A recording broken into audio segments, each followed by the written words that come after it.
You have power over your mind, not outside events. Realize this and you will find strength. Dwell on the beauty of life. Watch the stars and see yourself running with them. The happiness of your life depends upon the quality of your thoughts. Everything we hear is an opinion, not a fact. Everything we see is a perspective, not the truth. Waste no more time arguing about what a good man should be. Be one.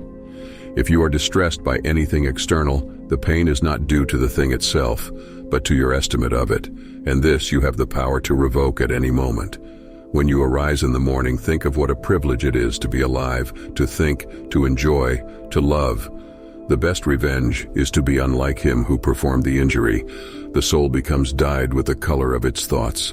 Accept the things to which fate binds you, and love the people with whom fate brings you together, but do so with all your heart. It is not death that a man should fear, but he should fear never beginning to live. Never let the future disturb you. You will meet it if you have to, with the same weapons of reason which today arm you against the present. Our life is what our thoughts make it. Whenever you are about to find fault with someone, ask yourself the following question.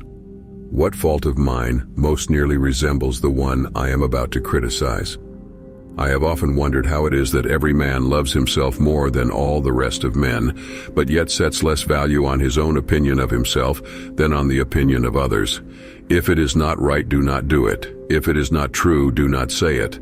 The object of life is not to be on the side of the majority, but to escape finding oneself in the ranks of the insane. Very little is needed to make a happy life. It is all within yourself and your way of thinking.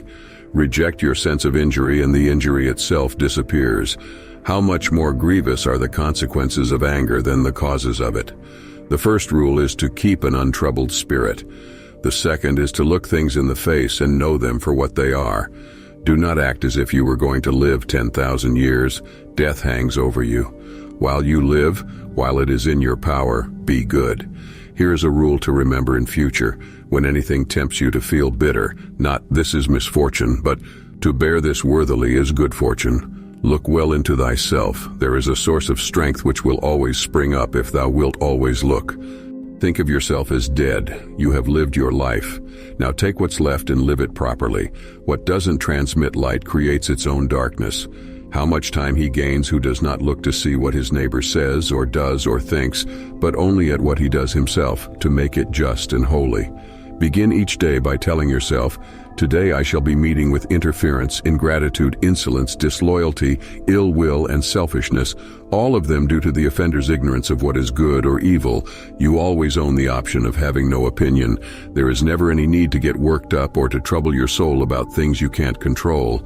These things are not asking to be judged by you. Leave them alone. Perfection of character is this: to live each day as if it were your last, without frenzy, without apathy, without pretense. Do not indulge in dreams of having what you have not, but reckon up the chief of the blessings you do possess, and then thankfully remember how you would crave for them if they were not yours. Perfection of character is this: to live each day as if it were your last, without frenzy, without apathy, without pretense. Look back over the past with its changing empires that rose and fell, and you can foresee the future too. Your days are numbered. Use them to throw open the windows of your soul to the sun. If you do not, the sun will soon set, and you with it.